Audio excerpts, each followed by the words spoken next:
안녕하세요. 남편과는 30이 넘은 나이에 지인의 소개로 만났습니다. 이후로 남편의 적극적인 구애에 사귀기 시작했고, 그렇게 사귄 지 1년 만에 부부의 연을 맺게 되었지요.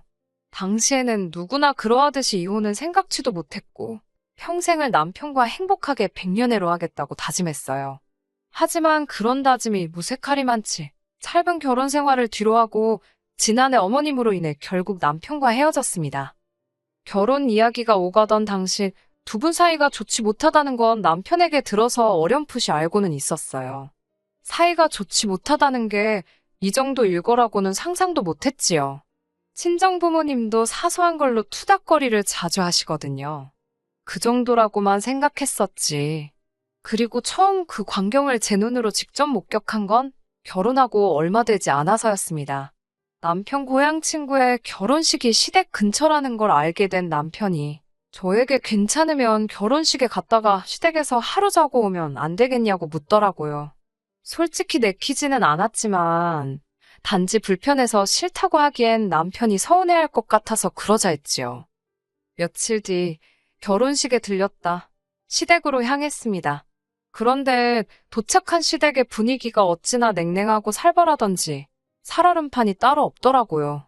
듣자 하니 이틀 전에 다투시고 이후로 계속 냉전 상태이셨답니다. 아뿔싸 싶었지만 그렇다고 이제 와서 저녁만 먹고 올라가겠다 하기도 뭐해서 가시방석에 앉은 듯 눈치만 보며 시간 가기를 기다리고 있었네요. 어머님을 도와 저녁상을 차렸습니다. 하지만 식사를 시작하고 얼마 지나지 않아 아버님께서 갑자기 수저를 어머님 쪽으로 집어 던지셨어요. 하마터면 어머님이 맞을 뻔한 걸 제 눈으로 봤기에 정말 크게 놀랐지요. 아버님께선 어머님더러 무슨 정신머리로 음식을 하길래 머리카락이 나오냐면서 밥맛 다 떨어졌다고 재수없다고 듣도 보도 못한 욕을 하시더라니까요. 마치 그 자리에 저나 남편은 없는 사람인 것처럼 전혀 개의치 않고 말이에요. 얼마 지나지 않아 어머님 얼굴은 새빨개졌고 그런 어머님을 보는 제 마음이 다 안 좋더라고요. 솔직히 남편이 나서서 아버님을 어떻게든 막아주면 좋겠다 싶었는데 충격적이게도 남편은 아무것도 안 들리고 못 보는 사람 마냥 묵묵히 집안만 처먹고 있더라니까요. 그렇게 입으로 들어가는지 코로 들어가는지도 모를 식사를 마치고 어머님과 함께 뒷정리를 하게 되었습니다. 저는 조심스레 괜찮으시냐 물었는데 어머님께서는 대답 대신 저에게 화를 내기 시작하셨습니다. 아까 아버님 국에서 나온 머리카락이 당신 머리카락이라는 증거가 있냐면서 제 거일 수도 있지 않냐고요. 그러면서 저더러 양심도 없답니다. 어떻게 시애미가 당하고 있는데 가만히 보고만 있냐고 정말 실망이라나요? 저는 순간 할 말을 잃었어요. 비록 제가 어머님을 도와 저녁상을 차리긴 했지만 국이 담겨있던 냄비나 그릇 근처에는 얼씬도 안 한 걸 잘 아시면서 어떻게 저런 소리를 하시나 싶었으니요. 억울하면서도 당신도 얼마나 답답하고 며느리 앞에서 자존심이 상해 그러시는 건가 싶어 그냥 죄송하다 했습니다. 솔직히 말하면 그래도 그때는 어머님에게 억울하고 야속한 마음보다 안쓰러움이 더 컸거든요. 아무튼 식사를 마친 저희는 거실에 모여 앉게 되었습니다. 어머님 아버님께서 아직 주무시지 않는데 저나 남편이 먼저 자러 들어간다고 했다간 무슨 욕을 먹을지 안 봐도 비디오였기에 눈치만 살피고 있었어요. 그런데 그때 벼랑간 아버님께서 리모컨이 없어졌다며 짜증을 내기 시작하셨습니다. 황당한 건 아버님은 정말이지 소파에 본드칠이라도 해놓으거 마냥 거기에 딱 달라붙어 계시면서 리모컨을 찾으려는 시도조차 하지 않고 계셨다는 거예요.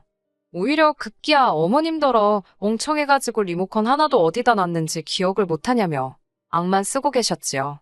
보다 못한 제가 일어나서 리모컨을 찾기 시작했어요. 그리고 아버님이 즐겨보시는 신문 밑에 가려져 있던 리모컨을 찾아냈습니다. 뭐 어찌됐건 누구의 실수이건 그래도 저는 한숨 돌리는 듯 싶었습니다.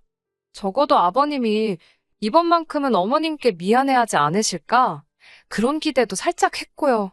그런데 아버님께서는 또다시 어머님더러 무식한 여편네가 리모컨을 헛곳에서 찾고 있다며 폭언을 퍼부으셨습니다. 그리고 이번에도 남편은 나 몰라라 하고 있었고요. 보다 못한 제가 당장이라도 아버님께 말 조심하시라고 어머님께 그런 식으로 말씀하지 마시라 한마디 하고 싶었습니다. 같은 여자라서 그런지 어머님이 당하고만 계시는 게 너무 안쓰럽고 안타까웠거든요.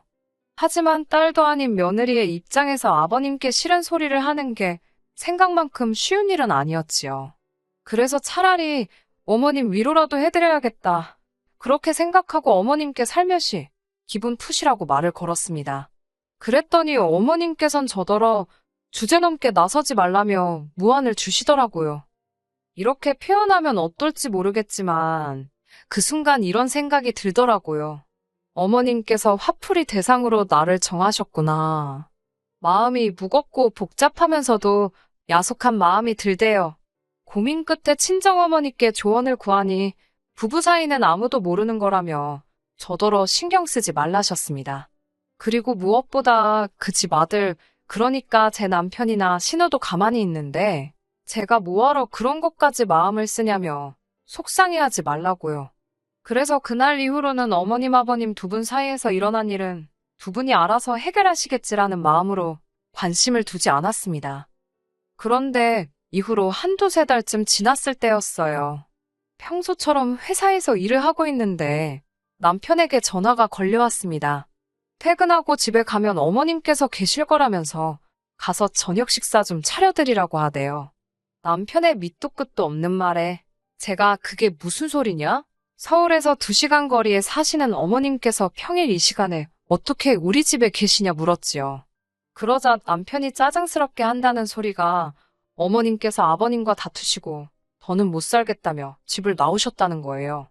어머님을 문 밖에 세워놓을 수도 없는 노릇이라 자기가 비밀번호를 알려드렸다고 덧붙이더군요. 상황이 완전히 이해가 된 건 아니었지만 어찌됐건 어머님께서 혼자 저희 집에 계신다고 하니 정신이 다 사납더라고요. 아침에 출근할 때만 하더라도 이런 일이 있을 줄 몰랐으니 집도 어지럽힌 채로 나왔고 냉장고에 먹을 만한 게 있긴 했었나. 설마 안방에 무턱대고 들어가 보시진 않겠지? 별의별 생각이 들더라니까요. 그래도 이때는 처음이었기에 얼마나 속상하시면 집 나올 생각을 다 하셨을까 싶어 조금 길어지더라도 이해해드리자 생각했습니다. 그렇게 퇴근하고 집에 들어가니 어머님께서 소파에 누워 TV를 보고 계셨어요.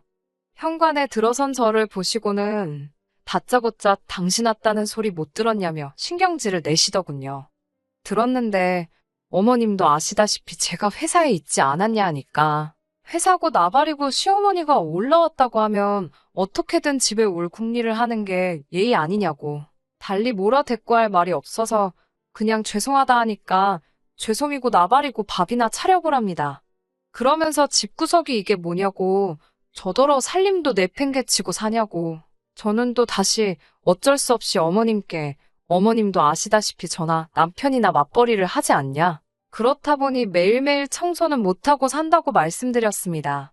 그러자 어머님께서는 그놈의 회사 핑계 좀 그만 대라면서 당신은 일하면서 애도 키우고 살림도 다 해냈다는 무슨 옛날 고리짝 시절 이야기를 하시며 저를 비난하시더라고요.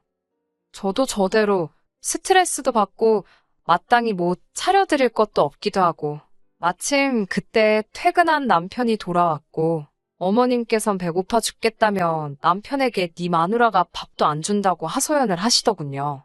남편이 벙찐 제 얼굴을 보더니 한숨을 내쉬면서 일단 배달 음식이라도 시키자 했고요. 음식을 기다리는 동안 남편이 저더러 어머님 계시다고 미리 말하지 않았냐고 알고 있었으면 미리 장이라도 봐오는 게 정상 아니냐고 싸붙이더군요. 저도 저 나름대로의 항변을 했습니다. 내가 놀다 온 것도 아니고 지하철 버스 타고 출퇴근하는데 어디 가서 무슨 수로 퇴근길에 장을 봐서 그걸 이고지고 오느냐고요. 그러는 사이에 음식이 도착했는데 어머님께서 한 입 딱 드시자마자 조미료 냄새가 나서 입에도 못 대겠다며 저더러 너는 뭘 시키려면 먹을 만한 걸 시키지. 시엠이 굶기려고 작정을 했냐면서 화를 내시는 게 아니겠어요? 그러더니 저기나 여기나 당신 생각해주는 사람은 하나도 없다면서 먼저 잠이나 자야겠다셨습니다. 그러자 남편이 먼저 일어나서는 어머님을 모시고 안방으로 가는 거예요. 당황한 제가 방에서 나온 남편한테 왜 손님방 두고 안방으로 모셨냐고 물으니 남편이 그러면 어머님을 뭐 어디 거실에서 주무시게 하냐입니다. 저더러 가뜩이나 아버님한테 서운해서 오신 분 홀대해야겠냐며 아버지 등살에 도망 나오신 거나 마찬가지인데 여기서 기분이라도 좀 풀어드려서 보내는 게 맞지 않겠냐고 저한테 부탁을 하더라고요. 어처구니가 없긴 했지만 남편과 다투기도 싫고 그래서 일단 알겠다 했습니다. 그런데 이튿날 새벽 5시 반쯤인가 어머님께서 저를 흔들어 깨우셨습니다. 참고로 남편은 어차피 한번 잠들면 누가 업어가도 몰라요. 제가 무슨 일 때문에 그러시냐 하니까 일어나서 아침 식사 준비를 하랍니다. 저나 남편이나 둘 다 아침은 안 먹고 출근을 하는데 갑자기 아침을 차리라니 제가 저희는 아침을 안 먹는다 하니까 그럼 당신도 굶으라는 거냐입니다. 어쩔 수 없이 일어나 부엌에 갔어요. 냉장고에 있던 마른 반찬 몇 가지랑 계란 후라이 몇 개에서 급하게 아침상을 차려드렸습니다. 평소에도 저녁 식사는 주말이 아닌 이상은 간단하게 때우기 때문에 냉장고에 뭣도 없었어요. 그러고 있는데 식탁에 앉은 어머님께서는 저더러 참 편하게 산답니다. 아주 날라리 여편네가 따로 없대요. 제가 무슨 말씀을 그렇게 하시냐고 제가 왜 날라리냐고 물었더니 남편 아침을 해주길 하냐, 집 청소를 매일 하기를 하냐, 그렇다고 시부모한테 뭘 잘하기를 하냐, 아침상에 밥도 안 넘어가게 국 하나도 안 올리는데 자기한테 예쁜 며느리, 우리 아들한테 제대로 된 마누라 대접받기를 바라냐고 하시더군요. 아침부터 눈 뜨자마자 싫은 소리를 들으니 기분 더럽더라고요. 그래서 솔직히 어머님은 그렇게 밥상자를 차리고 그래서 아버님한테 당하기만 사시냐고 한번 받아쳐봐. 그런 오기가 다 생길 정도였다니까요. 하지만 동시에 계시면 얼마나 오래 계시겠냐. 2, 3일이면 내려가시지 않겠나. 계시는 동안은 남편이 고개 숙여 부탁했던 것도 있고 해서 그냥 좋은 게 좋은 거다 생각하고 맞춰드리자 싶더라고요. 하지만 어쩐 일인지 2, 3일은 물론이고 일주일이 가도록 어머님께서는 도통 내려가실 기미를 안 보였습니다. 견디다 못한 제가 하루는 남편에게 어머님께 들은 거 없냐, 언제까지 계신다더냐고 물으니 솔직히 자기는 지금 불편한 게 너무 없답니다. 어머님 오시고부터는 제가 아침밥도 차려주고 정상적인 집이 된 것 같다네요. 당신이 아침밥을 언제부터 먹었다고 아침밥 타령을 하냐고 했더니 제가 안 차려주니 안 먹은 거지 아침 먹고 출근하니까 든든해서 일도 잘 된다고 하더군요. 그렇게 꼭 먹어야 하는 아침밥이면 밥솥에 밥 있고 냉장고에 반찬 있는데 직접 차려 먹지 그랬냐고 하니 그건 안 될 일이라면서 얼버무리더라고요. 그러면서 이참에 아예 같이 사는 건 어떨 것 같냐고 묻는데 어이가 없더라고요. 제가 그럴 거면 어머님 모시고 나가서 둘이 살라 했더니 대뜸 한다는 소리가 어머님이 불쌍하지도 않냐입니다. 저는 불쌍하긴 뭐가 불쌍하냐고, 그렇게 불쌍했으면 아버님이 어머님한테 막말하고 그럴 때 왜 당신은 보고만 있었냐고, 그땐 가만히 있다가 이제 와서 왜 이러냐고. 제가 정말 쉬지 않고 따발총처럼 싸댔습니다. 그리고 어머님이 나한테 어떻게 하시는지 모르냐, 당신도 변했다 하니까 한다는 소리가 평생을 기죽어 사시던 분이 저희 집에 오신 이후로 대접받는 기분이 들어서 좀 오버하시는 거라며 그런 건 우리가 좀 맞춰드리잡니다. 저는 됐다고 당신 말은 더 듣고 싶지도 않으니 이번 주 내로 내려가시라고 하라고. 그렇지 않으면 내가 직접 내려보내드리던지 아니면 당신하고 같이 쫓아내는 수밖에 없다고 했어요. 그러자 남편은 저더러 어떻게 며느리가 시어머니를 내쫓을 궁리를 하냐며 그렇게는 안 된답니다. 제가 이렇게 나오는 걸 보니 어떻게든 이번 기회를 통해 저와 어머님이 가까워지게 해야겠다나요. 그러면서 어머님이 내려가신다고 해도 자기가 어머님을 잡고 늘어질 거랍니다. 저희랑 같이 살자고요. 어머님이 시댁에서 아버님에게 시달리는 걸 직접 두 눈으로 목격했기 때문에 처음에는 좋은 마음으로 같이 지내자고 했던 걸 가지고 아예 모시고 살자고 나오니 어이가 없더군요. 어머님이 대접받고 지내고 계신다는 마음이 아들 자식인 남편 때문이 아니고 오롯이 남의 집 자식인 제가 대리효도를 해주고 있기 때문 아니겠어요? 어머님 편하자고 남편 대리만족하자고 저 혼자만 이 모든 희생을 해야 할 필요가 없다는 생각이 들었습니다. 그리고 이대로 가만히 두고 보고 있을 필요도 없다는 생각에 다음 날이 되자마자 회사 출근해서 곧바로 시아버지한테 전화를 걸었습니다. 남편이 보내놓은 생활비로 기차표랑 택시비 할 돈 바로 보내드렸어요.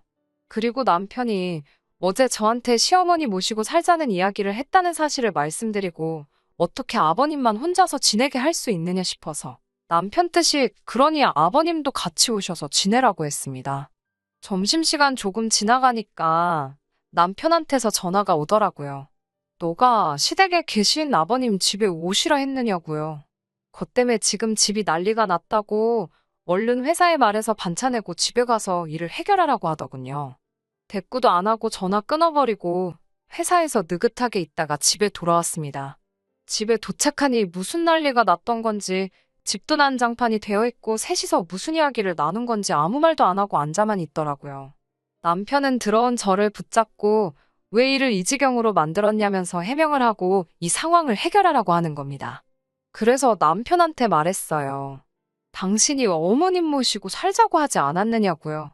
어떻게 아버님만 혼자 두고 어머님을 모시고 사냐고. 뒤늦게 정신 차려서 효자가 된 것 같은데 효자 노릇하려면 제대로 해야 하지 않겠냐고. 아버님까지 모시고 살아야지 진짜 효자 아니겠냐고 했습니다.